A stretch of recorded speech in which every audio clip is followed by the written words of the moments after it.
I've just touched down in the south of France, one of the most expensive and exclusive places on the planet to test one of the cheapest cars on the planet. Yeah, I know, my job is a bit weird, isn't it? Okay, drum roll please. Here it is, the Leapmotor B10. It's a B segment SUV, which means it's aimed directly at families. So not too big, not too small, 4.5 meters long, 1.8 meters wide and 1.6 meters high. So let's look around. First thing that stands out to me is, of course, you've got these very distinctive, very thin DRLs at the front. Not on right now, but I'll turn them on for you in just a second. Very strange, not very familiar looking LP badge on the bonnet.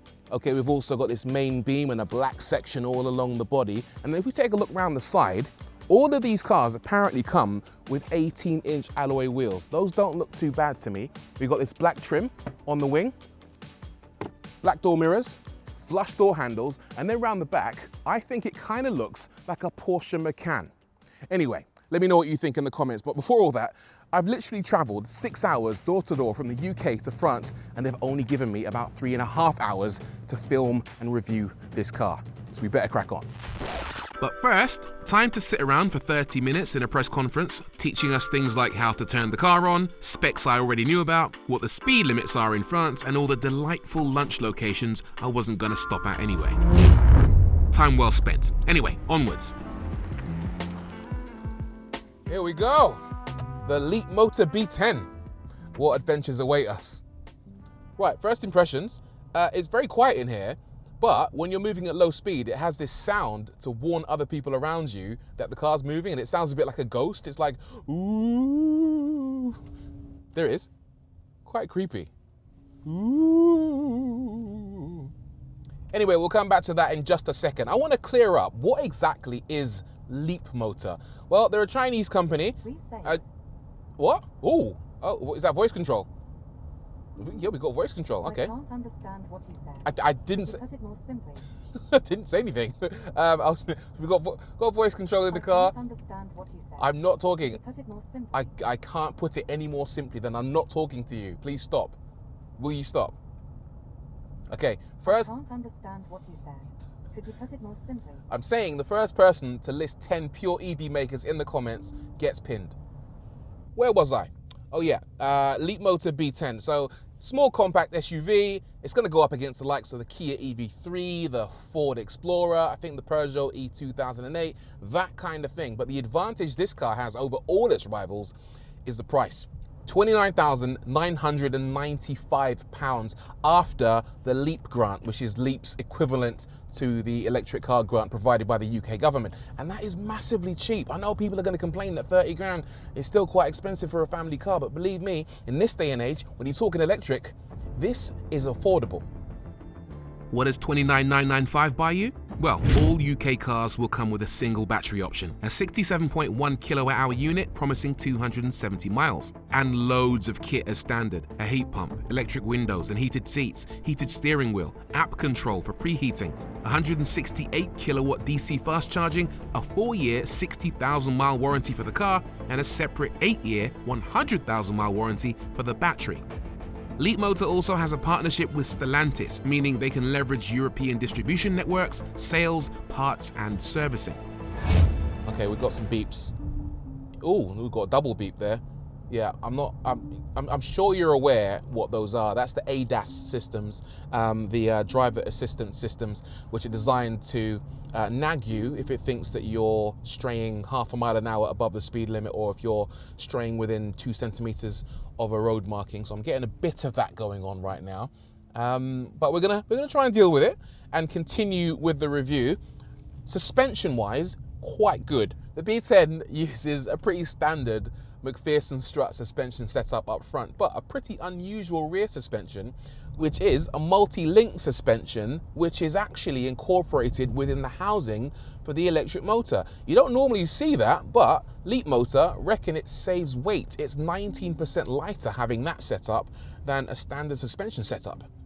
A bit later on, we're going to try and find out whether the suspension is actually decent in terms of handling, but in terms of comfort, I can't fault it. On these really smooth French roads, the car feels pretty good. It feels very smooth. It seems to be handling its weight quite well, and I have no complaints whatsoever about the comfort. Whether it's going to be the same in countries like the UK, which have notoriously worse roads than on the continent, we'll have to wait and see. But right here, right now, decent. Right, let's address the beeping because there is quite a bit of that going on. But luckily, you can actually turn it off, at least temporarily. So if you go into the system menu and then go into ADAS, you can then scroll as much as you want to turn off different things that annoy you, including the intelligent speed assistant, the beeping when you go over the speed limit, and various other settings. Unfortunately, it doesn't seem as if it will save those settings for the long term, because I tried it earlier, and when I restarted the car, all the beeping came back, but at least you can temporarily disengage them.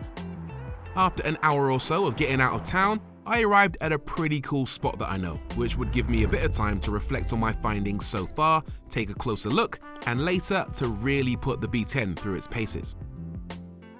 Right, first little stint driving the Leapmotor B10.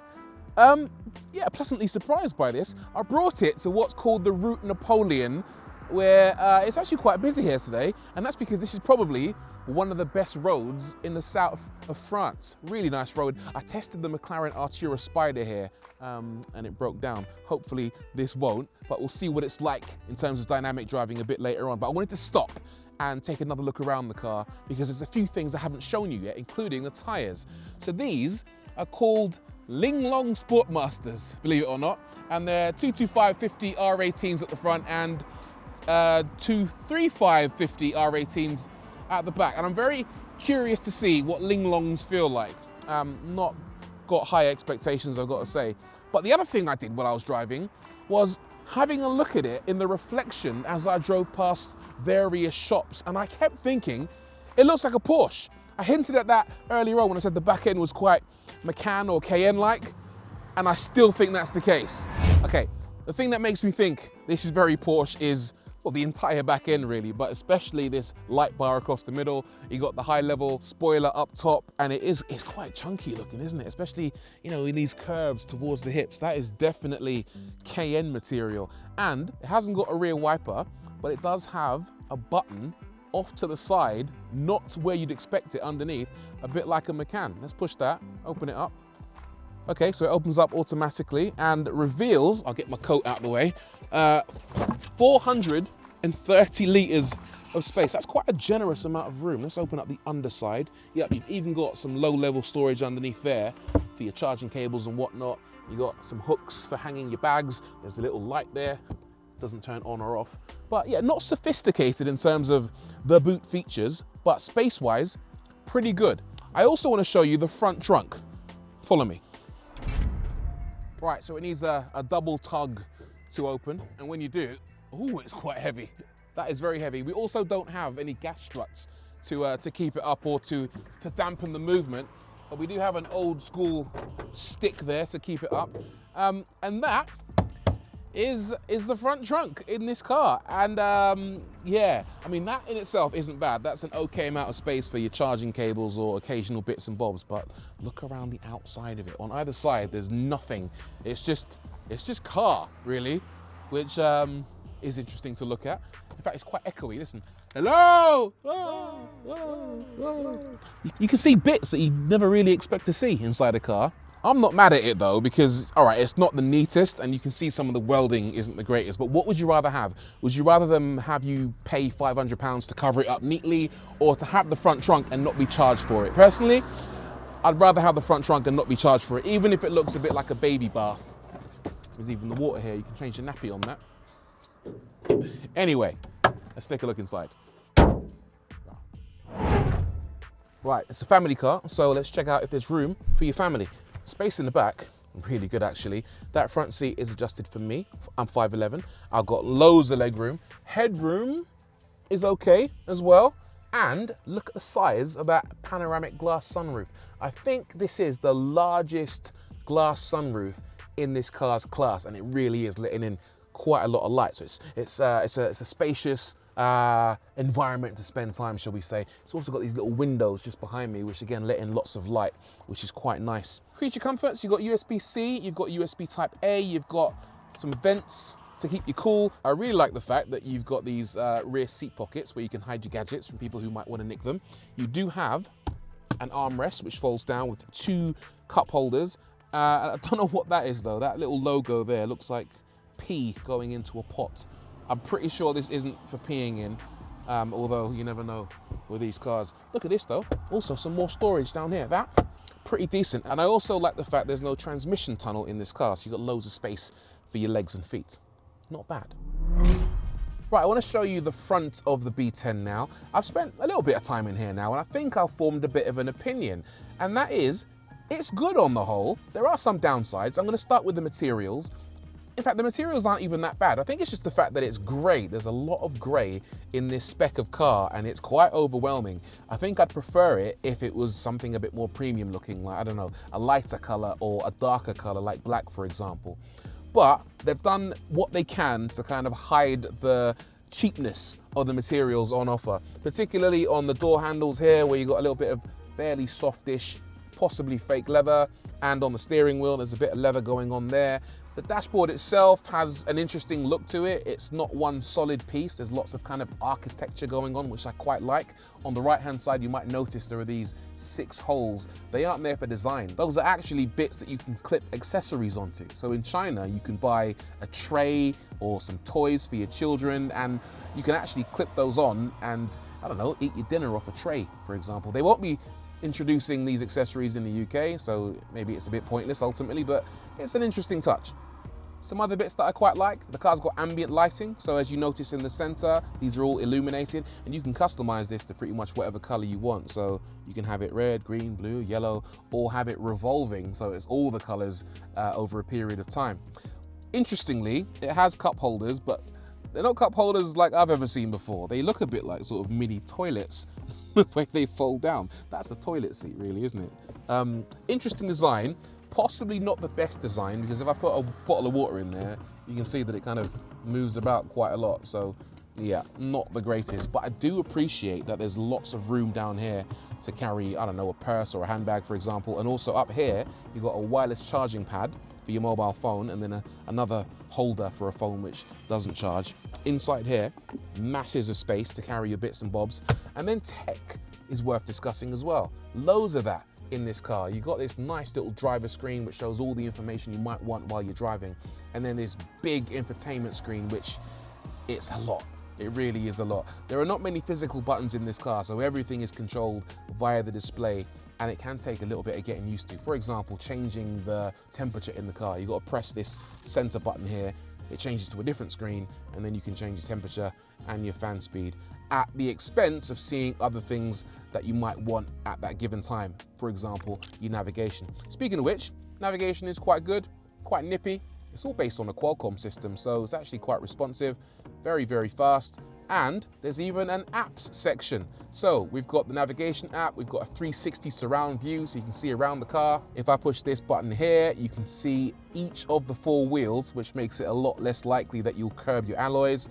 If I go back into apps, there's also a built-in dash cam app where you can actually record what's going on around you in real time, which is pretty nice. And there's also TikTok. Look at that. How many cars do you know have TikTok built in? Right, I'm not going to log in, but let's see what David Beckham is up to. There you go. David Beckham's TikTok account is loaded up in my car. I don't think I've ever seen that before. I'm not sure I welcome it, but it's an interesting touch. One downside, no Apple CarPlay or Android Auto. It's a bit of an oversight perhaps, but Leapmotor say they will fix that with an over-the-air update from January 2026. Let's finish up with a bit of driving. Proper driving. Okay, what is the Leapmotor B10 saying? Can you have a laugh in it? Okay, so the car only has one motor, rear-wheel drive, and the power it's actually all right. It's 218 PS, and the torque is 240 Newton meters, which is actually quite a lot. What it means is that when you put your foot down, it kind of goes, although not in comfort mode. You actually have to hit the settings button, then go into, see, this is not safe, is it? You've got to take your eyes off the road quite a lot. Then go into driving, there we go, and then go into standard or sport. Standard gives you a bit more oomph, but sport, that's where it's at. That gives you the full torque and the full power, and actually it feels really nippy. when you're in sport mode.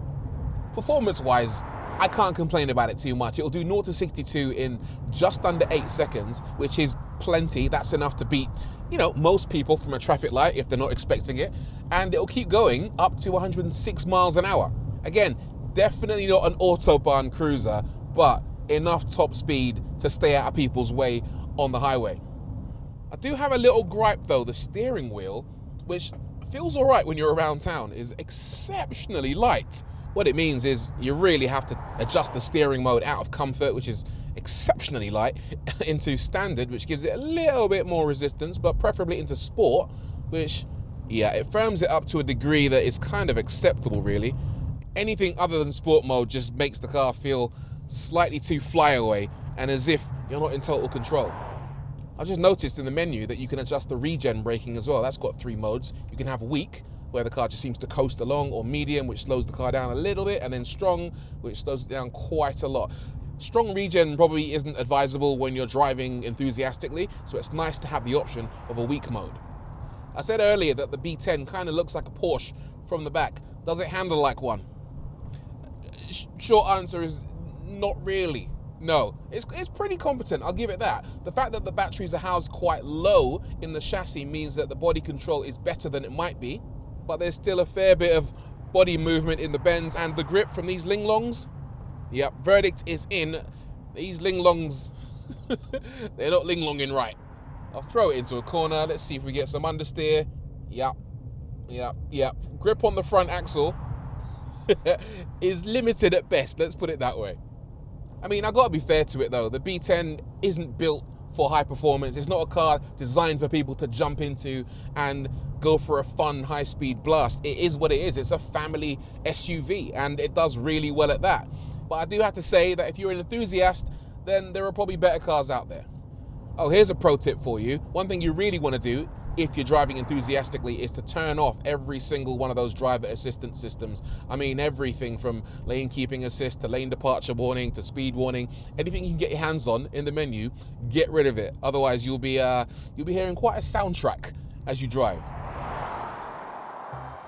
With that out of my system and the clock still ticking, I headed back to base to hand the car back to Leapmotor with only a few things left to discuss. Not gonna lie, we are running slightly behind schedule, but I feel like I'm giving you guys valuable information about this car, so it's time well spent, really. One thing I did want to do is to take the car to a charging station, stop beeping at me, to actually plug it in to see how fast it charges. But A, I'm late, and B, I don't even need to charge. I started the day on over 400 kilometers of range and still had a couple of 100 kilometers remaining on the battery, which wasn't quite low enough a state of charge to test the car's peak charging capability, which by the way is a very respectable 168 kilowatts. That's faster than a Ford Explorer, Peugeot E208 and on par with a Skoda Elroq. Expect 30 to 80% in 20 minutes. Efficiency is pretty decent too. Across my entire time with the car, driving in town as well as hooning it around the mountain road, it returned just under 3 miles per kilowatt hour. With more careful driving, minus the hooning, I've no doubt it would return something like 4.5 miles per kilowatt hour. Okay, nearly at the end of our journey now. What have we learned?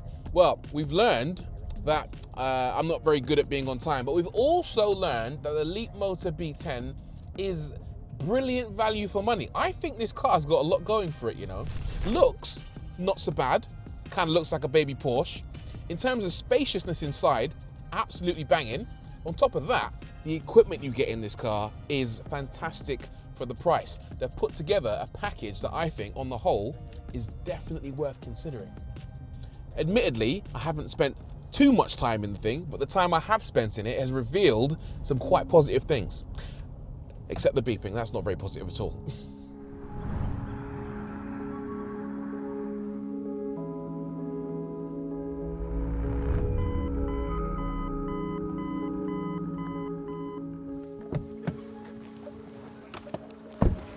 Right, that went perfectly to plan. Final verdict then on the Leapmotor B10. Do you know what? Decent. £29,995, loads of kit, loads of positives to say about this car. On the face of it, this is a really solid car for anyone looking for an affordable, entry-level, family electric SUV. Hope you enjoyed that. Thanks for watching. Subscribe, like, I'll see you on the next one.